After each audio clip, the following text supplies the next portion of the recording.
Olá, eu sou a Paula de Moreira, sua psicóloga e mentora, e criei esta aula com recursos visuais para melhor fixação do seu conteúdo. Então, ouça com atenção, pega o papel e a caneta e mãos à obra. Eu vou te passar algum exercício, e se você se identificar com essa distorção cognitiva que vamos trabalhar, você já vai fazer os exercícios e já vai começar a entender como fazer o reajuste, o pensamento alternativo, como você pode encarar e desafiar esse pensamento. Bom, catastrofização. O fim do mundo é o que pior pode acontecer, certo? Bom, acredito que a maioria de nós aqui já teve um medinho de fim do mundo em algum momento da vida e logo passou e a vida seguiu, certo? Agora imagine a vida com constantes pensamentos catastróficos. Tudo que pode acontecer de pior, aquela pessoa tem na cabeça como se fosse um filme de suspense a todo momento, assustando ela. Então é assim que o mundo e a cabeça da pessoa funcionam. Então, sempre imaginando o pior. E é sobre essa distorção cognitiva que nós vamos falar nesta aula.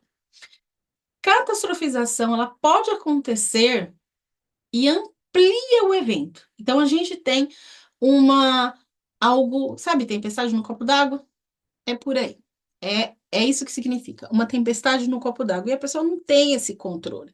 E, consequentemente, a gente reduz o que é bom, o que é positivo, a gente não olha para isso. Então, é tão importante, quando eu passar exercícios de gratidão positivos, vocês entenderem exatamente isso, para onde eu estou olhando.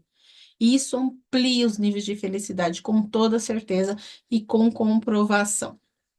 Tá bom? Ah, vamos voltar aqui. Claro que seria realmente, né, catastrófico se o mundo acabasse, né? Ninguém quer isso.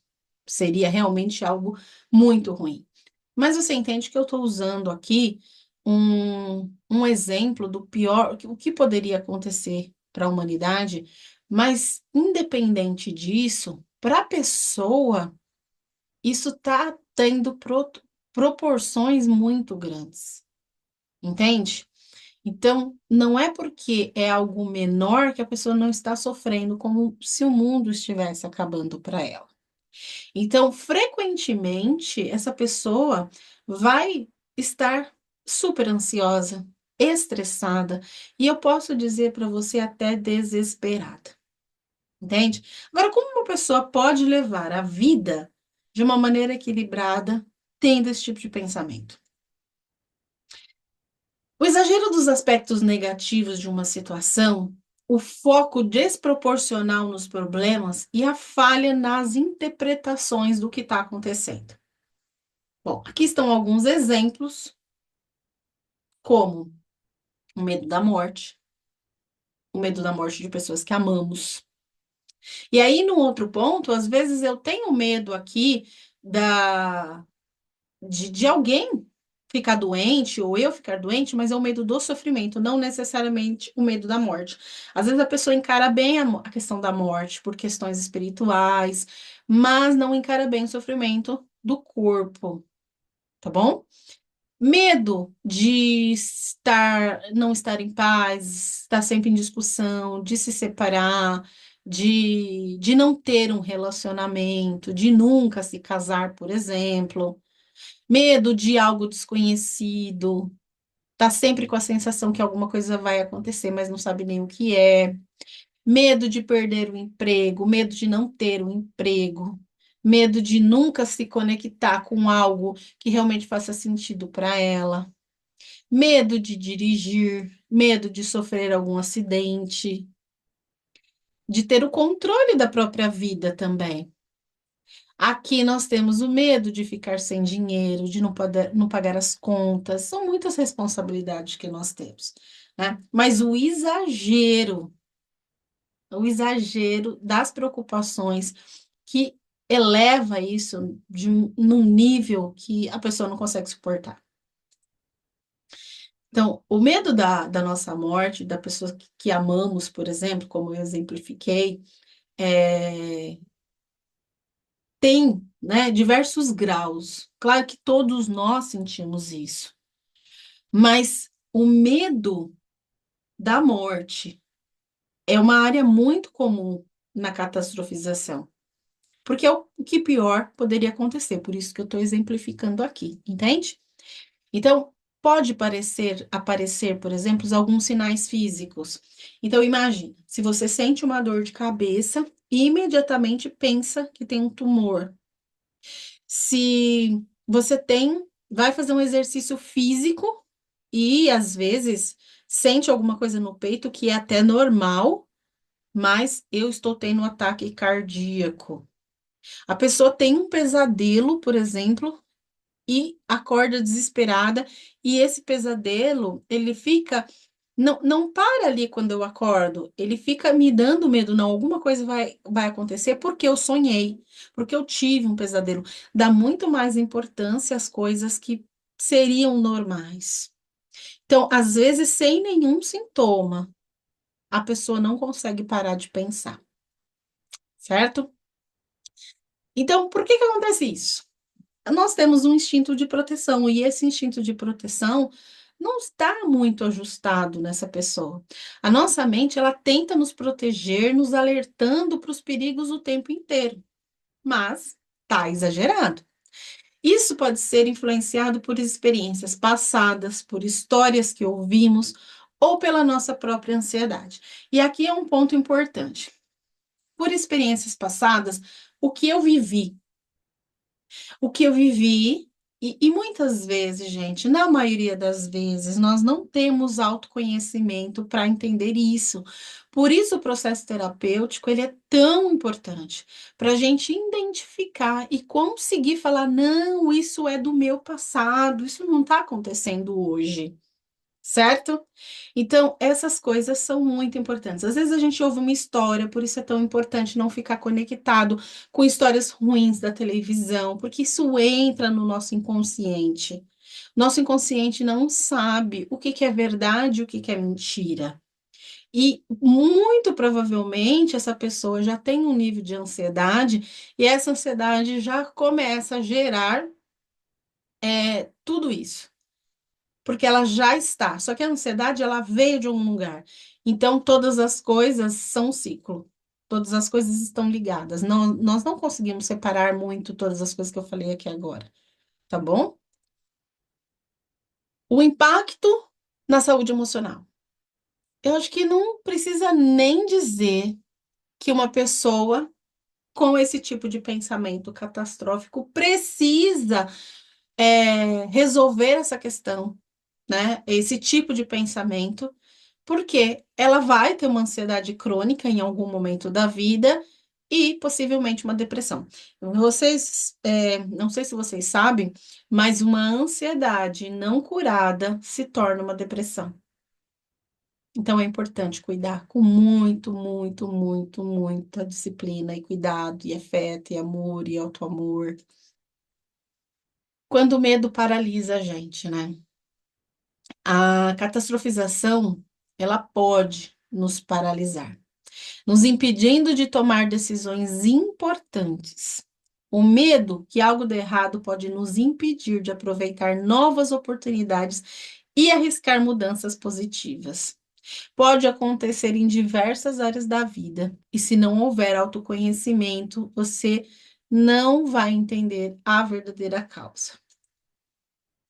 Sentir uma desvalorização. Nossa, olha só, né? A pessoa está sempre se sentindo menos que as outras pessoas.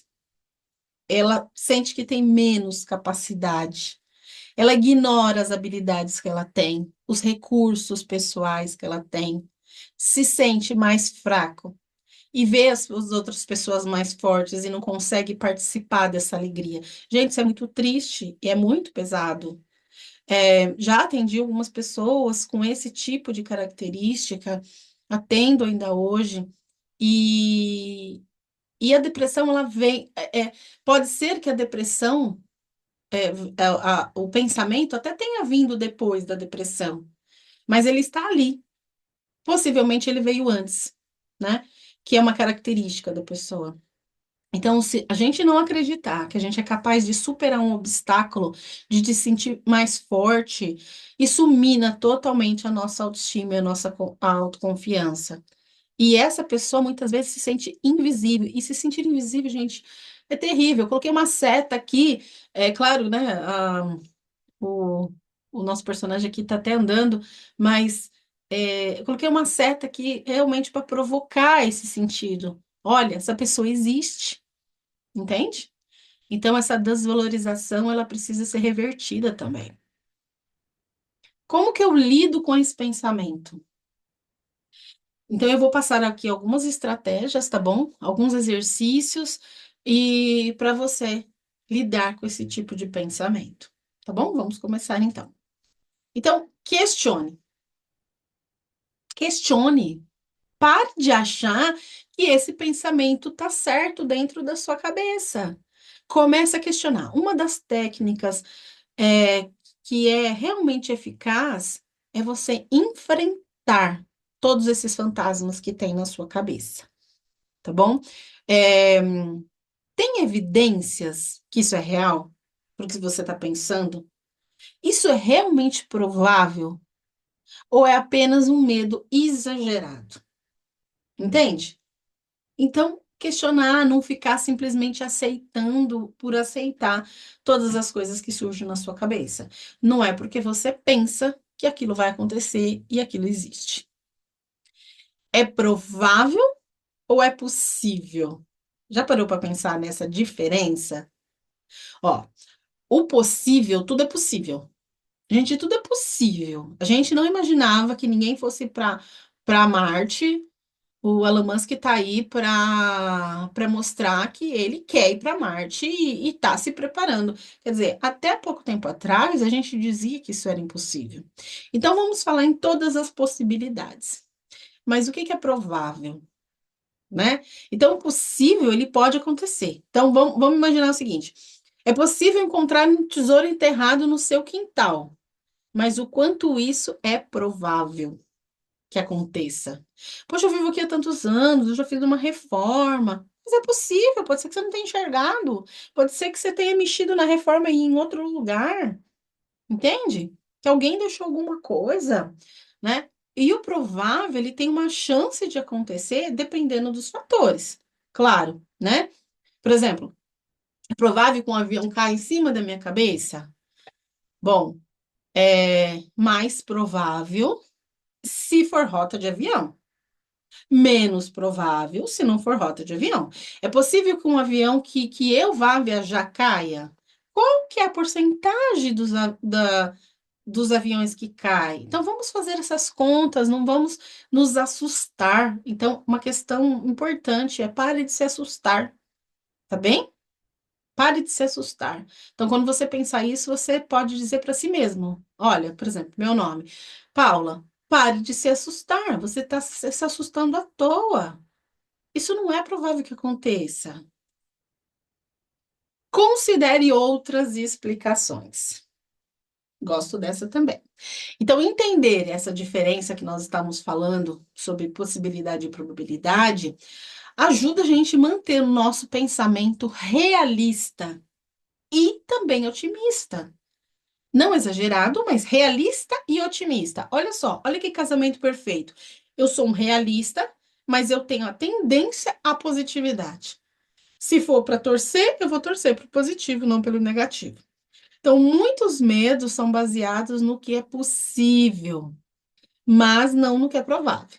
Então, foque no que é provável, considerando os fatores que pode te ajudar a reduzir a ansiedade e manter a sua calma. Então, considere outras explicações. Pense em outras razões mais simples e comuns para o que você está sentindo. Então, nem toda dor de cabeça é um sinal de algo grave. Então, vamos fazer o seguinte: é preciso se cuidar com responsabilidade, não é? Então, se cuide com responsabilidade e aproveite. O pensamento alternativo é algo que nós vamos usar muitos aqui. Você vai procurar por um pensamento alternativo todas as vezes que tiver uma distorção cognitiva. E você vai entender. O meu objetivo aqui de mostrar todas as distorções é porque eu preciso te dar um exercício. E eu quero que você faça esse exercício sem dúvidas. Então, eu estou fazendo todo esse caminho para que você não se sabote e diga, não fiz o exercício porque eu não entendi. Então, nós estamos aqui passo a passo. Então, pensamento alternativo, o que que a gente pode fazer, né? Então, vamos dizer assim, tem a dor de cabeça? Ai, gente, eu acho que eu tenho um tumor. E aí a pessoa começa a sofrer com isso. E vai sofrer até morrer, mas muitas vezes vai morrer de outra coisa, porque não tem nada na cabeça. Então, pensa o seguinte: eu já fiz exames médicos de rotina? Já, ok, tá tudo bem. Investigue o sono, investigue o fígado, por exemplo. Busque entender como é que o seu corpo funciona de uma forma. Poxa, ai, se eu comi alguma coisa forte, se eu bebi alguma coisa, eu vou ter uma dor de cabeça. Se eu passei algum nervoso, toda vez que eu passo nervoso, eu tenho uma dor de cabeça. Não significa que você não vai ao médico fazer uma investigação, que foi o primeiro que eu disse aqui. Já fez os exames de rotina? Ok. Então, quando você pensa nisso e já descartou todas as possibilidades, eu preciso fazer aqui um pensamento alternativo. Não, eu passei nervoso, o médico falou que isso é emocional. Toda vez que eu passo nervoso, eu tenho dor de cabeça. Nossa, toda vez que eu bebo uma cervejinha a mais, eu tenho uma dor de cabeça. Toda vez que eu como aquela gordura, eu tenho uma dor de cabeça. É uma consequência de alguma coisa que está acontecendo no seu corpo. Mas, sempre quando há sintomas físicos, é preciso investigar, tá bom? É, e quando se trata da morte, principalmente, é preciso investigar também para você ficar mais tranquilo. E aí você encontra um pensamento alternativo. Quando são coisas mais simples do dia a dia, como a pessoa me olhou torto, eu sou uma pessoa indesejada, ninguém gosta de mim. Eu sou a pessoa mais infeliz do mundo, porque a pessoa me olhou de tal maneira. Então, quando eu olho por esse ângulo, quando eu olho por esse jeito, eu tô sendo catastrófico. Nossa, a pessoa não tá tendo um bom dia. E é isso que eu preciso pensar. Então, eu vou lá na minha lâmpada de ideias, né? E vou escolher outro pensamento.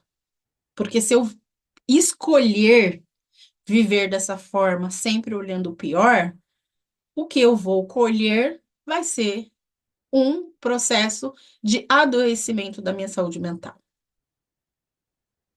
Autocompaixão. Bom, isso não serve só para essa distorção, tá? Ela serve de uma forma geral. Então, seja gentil com você, sabe? Reconheça que todo mundo enfrenta desafios, que é normal você se sentir preocupado, ok? E lembre-se do que você já conseguiu e do que você já superou. Então, aqui eu coloquei uma pessoa se abraçando e duas pessoas se abraçando. Por quê? Autocompaixão é você se dar amor. E eu conheço muitas pessoas que conseguem dar amor para o outro e não conseguem dar amor para si mesmo. E sobre autocompaixão, quero abrir um parênteses aqui, que tem algo muito importante, acho que vale a pena. É a frase de Jesus Cristo: amai ao próximo como a ti mesmo. Vamos pensar aqui. É, a pessoa que nós estamos vendo de costa aqui, ela está dando amor para que tá para a loira aqui. É, como ela dá para ela? Isso significa o quê? Que ela se dá amor, entende? Amai ao próximo como a ti mesmo. Então eu dou para o outro que eu me dei antes. E essa primeira que nós estamos vendo aqui se abraçando é como se fosse essa de roxo aqui. Então eu tô dando amor para o outro porque eu me dei amor antes. Porque como eu consigo dar para o outro o que eu não dei para mim? Não é possível.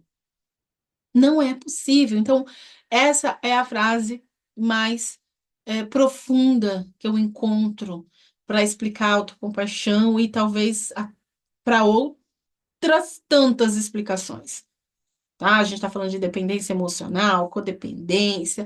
Então, amar ao outro como nós nos amamos, certo? Então, pratique a autocompaixão, porque se fosse um amigo, provavelmente você estaria fazendo por ele o que você não está fazendo por você, tá bem? Então, vamos lá. Vamos fazer. Eu vou te fazer algumas perguntas. Eu te passo um PDF com todas essas perguntas, você pode responder ali no PDF ou pode responder no seu caderno. É bacana quando a gente escreve, porque existe um processo muito mais profundo do que a digitação. A gente tem a tecnologia que nos facilita, mas se você escrever, vai ser bacana também. Então, ainda mais, tá bom? Qual é o seu pior medo? Então, escreva aí. Qual é o seu pior medo? Dá pause, escreve e depois volta, que eu não vou ficar parando aqui, tá bom? Qual é o pior cenário que você pode imaginar em relação a essa situação do seu pior medo? Qual é o pior cenário que você pode imaginar em relação a essa situação que você teme?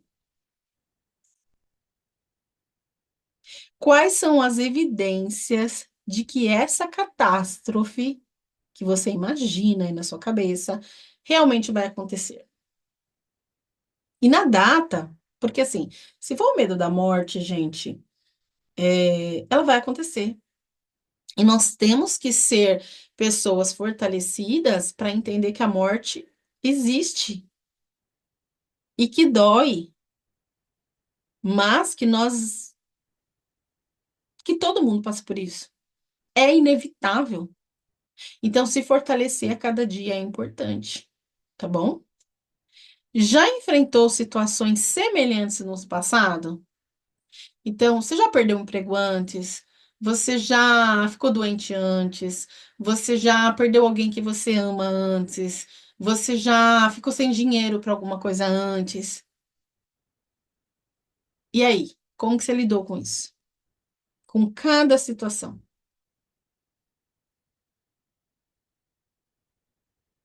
Qual a probabilidade realista de que o pior cenário realmente aconteça?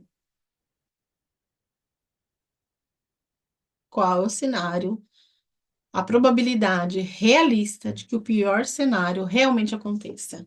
E aí eu quero que você avalie de 0 a 100. Coloque essa escala de 0 a 100. Quantifique isso. Olhe para isso a fundo. Poxa, que está acontecendo aqui? É verdade isso? Isso vai acontecer mesmo? Eu fiz o exame, não deu nada na cabeça. Eu não tenho nada. Então não é disso que eu vou morrer. Entende? Quantas vezes eu previ que isso aconteceria? Quantas vezes eu tive medo que isso aconteceria? E quantas vezes isso realmente aconteceu? Então você pode fazer uma lista. Olha, realmente aconteceu, em determinada data, mas aconteceu uma vez, foi esporádico, ou você é uma pessoa que acerta? Você tem amigos os quais você poderia recorrer e pedir ajuda? Amigos são importantes. Você recorreria a amigos? Você realmente tem condição de pedir ajuda quando é necessário? Não sempre, porque sempre já é dependência. Mas quando precisa? Existem evidências de que você é capaz de lidar com isso? Evidência significa, né? Ai, deixa eu voltar aqui. Evidência significa que em algum momento da vida aconteceu alguma coisa importante aí e que você deu conta. Se o medo for de morrer, como que você pode lidar com isso? Porque isso nunca aconteceu, certo? Não existe evidência. Mesmo não tendo evidência, eu posso imaginar que isso vai trazer sofrimento, eu posso imaginar que isso pode ser dolorido, eu posso imaginar que realmente eu vou perder muita coisa na minha vida, mas será que isso também não pode nos motivar a viver melhor a vida, levar mais a sério, em alguns sentidos, e levar mais na diversão em outros momentos? Reflita. Reflita com calma. Pause e depois volta para outra pergunta. Ou se estiver respondendo no PDF, responde depois. Quais estratégias ou recursos você pode utilizar para enfrentar esse medo? Qual estratégia você tem? O que que você pode fazer? A gente vai, durante todo o processo, te dar algumas estratégias também. Mas e aí? Nós já te demos algumas. Questionar é uma delas, certo? O que de melhor pode acontecer? Me conta. Olha só, o que de melhor pode acontecer? Pode acontecer tanta coisa pior. Mas e se acontecer uma coisa boa? Qual é o teto que eu consigo imaginar de bom? O que provavelmente vai acontecer? Então, assim, ó, eu imagino o pior, eu imagino o melhor, mas e o provável?